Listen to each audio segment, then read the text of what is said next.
ଈଶ୍ୱର ନାମ ହେଉଛି ପୂଜା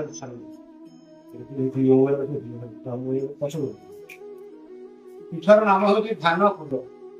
ଦୀର୍ଘ ଦିନ ତଳେ ମହାପୁରୁଷ ପଞ୍ଚସଖା ଅଚ୍ୟୁତ ଅନନ୍ତ ଯଶୋବନ୍ତ ଜଗନ୍ନାଥ ବଳରାମ ସେ ସାଧନା କରି ସିଦ୍ଧିଲାଭ କରିବା ସହିତ ଜଗନ୍ନାଥ ମହାପ୍ରଭୁଙ୍କୁ ଦର୍ଶନ ଲାଭ କରୁଥିଲେ। ଜଗନ୍ନାଥ ମହାପ୍ରଭୁ ଯେତେବେଳେ ପଞ୍ଚସଖା ଦର୍ଶନ ଲାଭ କଲେ, ଜଗନ୍ନାଥ ମହାପ୍ରଭୁ ତାଙ୍କ ସଭାଭକ୍ତିରେ ସନ୍ତୁଷ୍ଟ ହୋଇ ତାଙ୍କୁ କହିଥିଲେ, ଅଚ୍ୟୁତ ମୁଁ ତୁମର ସଭାଭକ୍ତିରେ ସନ୍ତୁଷ୍ଟ, କଣ ବର ମାଗୁଛ ମାଗ।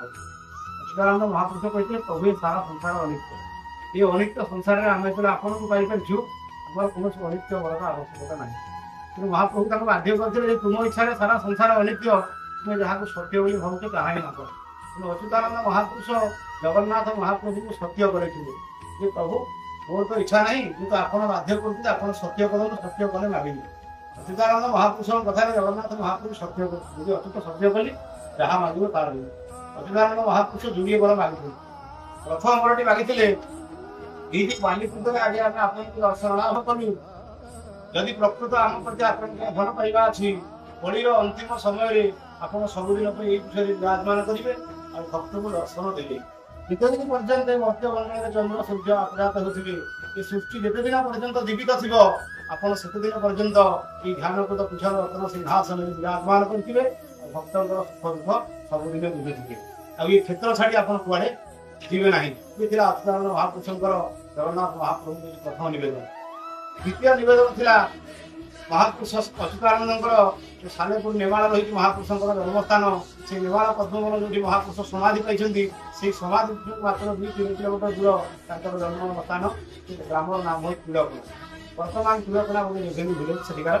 ତେଣୁ ପଞ୍ଚସଖା ଅଚ୍ୟୁତାନନ୍ଦ ମହାପୁରୁଷ ସେଇ ଗାଁରେ ଜନ୍ମଗ୍ରହଣ କରିଥିଲେ।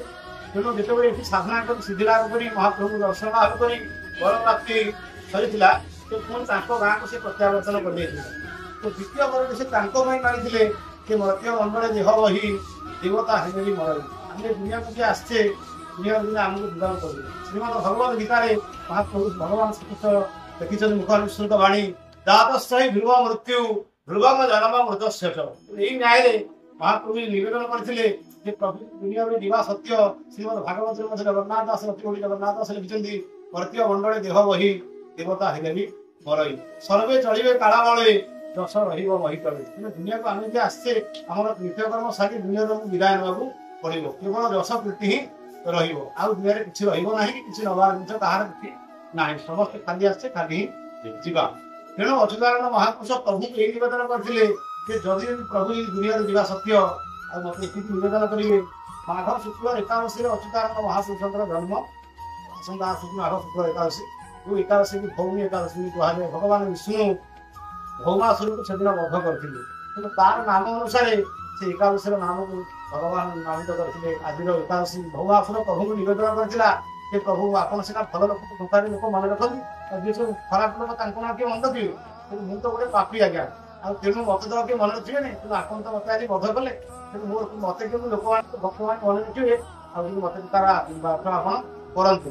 କିନ୍ତୁ ପ୍ରଭୁ କହିଲା ଆଜିର ମାଘ ଶୁକ୍ଳ ଏକାଦଶୀ ଆଜିର ଦିନକୁ ତୁମ ନାମରେ ନାମିତ କରାଯିବ ଓ ଆଜିର ଏକାଦଶୀର ନାମ ରହିବ ଆଜିଠାରୁ ଭୌମୀ ଏକାଦଶୀ। ତେଣୁ ତୁମ ନାଁକୁ ଲୋକ ଜାଣନ୍ତୁ ବା ନ ଜାଣନ୍ତୁ, ପଢିବେ ଯେ ଆଜିର ଏକାଦଶୀର ନାଁ ହେଉଛି ଭୌମୀ ଏକାଦଶୀ। ଭୌମାସୁରକୁ ସେଦିନ ପ୍ରଭୁ ବଧ କରିଥିଲେ, ତା ନାଁ ଅନୁସାରେ ଏଠି ଭୌମୀ ଏକାଦଶୀ। ସେଇଦିନ ଥିଲା ଅଚ୍ୟୁତାନନ୍ଦ ମହାପୁରୁଷଙ୍କର ଜନ୍ମ। ତେଣୁ ପ୍ରଭୁ ଅଚ୍ୟୁତାନନ୍ଦ ମହାପୁରୁଷ ଜଗନ୍ନାଥ ମହାପ୍ରଭୁଙ୍କୁ ନିବେଦନ କରିଥିଲେ ଯେ ଆପଣଙ୍କର ଯେଉଁ ଜ୍ୟେଷ୍ଠ ପୂର୍ଣ୍ଣିମା ଦେବସ୍ନାନ ପୂର୍ଣ୍ଣିମା, ମୋର ସେଇଦିନ ହିଁ ଦେହାନ୍ତ ହବ। ଆଉ ପ୍ରତ୍ୟେକ ବର୍ଷର ମୋର ସେଇ ଶ୍ରାଦ୍ଧ ଦିବସରେ ଜ୍ୟେଷ୍ଠ ପୂର୍ଣ୍ଣିମା ଦିନ ନେମାଳ ପଦ୍ମବନରେ ମୋର ସମାଧି ପୀଠରେ ଆପଣ ଉପସ୍ଥିତ ହେବେ। ଆଉ ବର୍ଷକରେ ଗୋଟିଏ ଦିନ ମୋର ସମାଧି ପୀଠ ଶ୍ରୀକ୍ଷେତ୍ର ହବ। ସେଠି ବିନା ନିମନ୍ତ୍ରଣରେ ସାଧୁ ସନ୍ଥ ନାମ ଭକ୍ତ କୀର୍ତ୍ତନ ପ୍ରସାଦ ସେବନ ଆନନ୍ଦ ବଜାର ସବୁ ବିନା ନିମନ୍ତ୍ରଣରେ ସବୁ ହବ, କେହି କାହାକୁ ଡାକିବେ ନାହିଁ। କିନ୍ତୁ ନେମାଳ ଥରେ ଆପଣ ଯାଇ ଦେଖିବେ ତାଙ୍କର ମହାପୁରୁଷଙ୍କ ସେ ସମାଧି ଶ୍ରାଦ୍ଧ ଦିବସରେ ଦେବସ୍ନାନ ପୂର୍ଣ୍ଣିମା ଦିନ ବିନା ନିମନ୍ତ୍ରଣରେ ହଜାର ହଜାର ଭକ୍ତ ନାମ ସଂକୀର୍ତ୍ତନ ସାଧୁ ସନ୍ଥ ବିଭିନ୍ନ ପ୍ରକାର ଭଗବତ କାର୍ଯ୍ୟ ସେଠି କରାଯାଉଥାଏ। ମହାପ୍ରଭୁ ଏହି ନିବେଦନ ପଞ୍ଚସଖା ଅଚ୍ୟୁତାନନ୍ଦ ମହାପୁରୁଷ ଜଗନ୍ନାଥ ମହାପ୍ରଭୁ ଏହି ନିବେଦନ କରିଥିଲେ। ପ୍ରଭୁ କହିଲେ ଠିକ ଅଛି, ତୁମ କଥା ରଖିଲି। ଆଉ ପ୍ରତ୍ୟେକ ବର୍ଷର ତୁମର ଶ୍ରାଦ୍ଧ ଦିବସରେ ନେମାଳର ପଦ୍ମବନରେ ତୁମ ସମାଧି ପୀଠରେ ମୁଁ ଉପସ୍ଥିତ ହେବି। ଆଉ ବର୍ଷକ ଥରେ ଗୋଟିଏ ଦିନ ତୁମର ସମାଧି ପୀଠ ଶ୍ରୀକ୍ଷେତ୍ର ହବ। ତେଣୁ ଅଚ୍ୟୁତାନନ୍ଦ ମହାପୁରୁଷ କହିଲେ ପ୍ରଭୁ ଆପଣ ସିନା ଯୁଗ ଯୁଗ ହେଇ ମତେ ପରମାନନ୍ଦ ହେଇଗଲା, ଆପଣ ସିନା ଯୁଗ ଯୁଗ ରହିଛନ୍ତି, ଆପଣ ଜବାବ ଦେଲେ ଆପଣ ଯିବେ, ମୁଁ ତ ନଥିବି। ଭକ୍ତ କେମିତି ଜାଣିବେ ଯେ ପ୍ରଭୁ ଆସିଲେ ବୋଲି?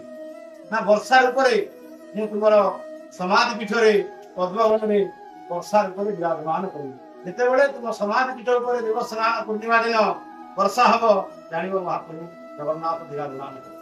ତେଣୁ ଏ ତତ୍ତ୍ୱ ଯେମିତି ଜାଣିଛନ୍ତି ନେମାଳର ପଦ୍ମବନରେ ସେଠି ସମସ୍ତେ ସେଠି ବସି ସେଦିନ ମହାପୁରୁଷଙ୍କ ଶ୍ରାଦ୍ଧ ଦିବସରେ ଗୀତା ଭାଗବତ ଦର୍ଶନ ମାଳିକା ଯାହାକୁ ଭଲ ପାଆନ୍ତି ସେ ଯାହା ଶାସ୍ତ୍ର ଯିଏ ଧରି ଦୀପ ଲଗେଇ ସେମାନେ ବସି ପାଠ କରୁଥାନ୍ତି ଓ ଅପେକ୍ଷା କରିଥାନ୍ତି ବର୍ଷା କେତେବେଳେ ହବ।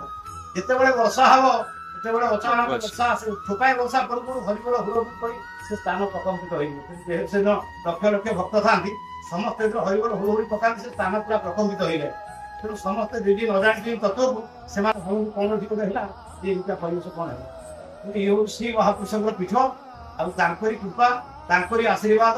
ଏଠି କିଛି ନାହିଁ ଯେ ଆଜ୍ଞା ବାଲିକୁଦ, ଏଇ ବାଲିକୁଦରେ ମହାପୁରୁଷ ଏଠି ଧ୍ୟାନ କରିଥିବାରୁ, ମହାପ୍ରଭୁଙ୍କୁ ନିବେଦନ କରିଥିବାରୁ, ମହାପ୍ରଭୁ ତାଙ୍କର ଏଇ ନିବେଦନକୁ ରକ୍ଷା କରିଥିବାରୁ ଏ ବାଲିକୁଦ ଆଜି ସ୍ଥିତିରେ ପହଞ୍ଚିଛି। ଆମରି ଗାଁର ଜଣେ ବ୍ୟକ୍ତି ଶ୍ରୀଯୁକ୍ତ ପ୍ରମୋଦ କୁମାର ନନ୍ଦୀ ମହୋଦୟ, ଯିଏ ଆମର ଠାକୁର ରାଜା, ତାଙ୍କରି ଉଦ୍ୟମରେ ଏଇ ବାଲିକୁଦ ଆଜି କ୍ଷେତ୍ରରେ କରିଥାଉ। ତାଙ୍କର ଅକୁଣ୍ଠିତ ଅନୁଦାନର ପ୍ରତୀକ ଏଇ ଧ୍ୟାନକୁଦ ପୀଠ ଜଗନ୍ନାଥ ବିଷୟ। ସେ ତାଙ୍କର ସଭା ଭକ୍ତି ଓ ତାଙ୍କର ଯଥାଶକ୍ତି ଶକ୍ତି ସାମର୍ଥ୍ୟ ଅନୁସାରେ ନିଜେ ବହୁତ ଅର୍ଥ ସେ ଖର୍ଚ୍ଚ କରିଛନ୍ତି ଆଉ ବହୁତ ବଦାନ୍ୟ ବ୍ୟକ୍ତି ମଧ୍ୟ ଦାନ କରିଛନ୍ତି।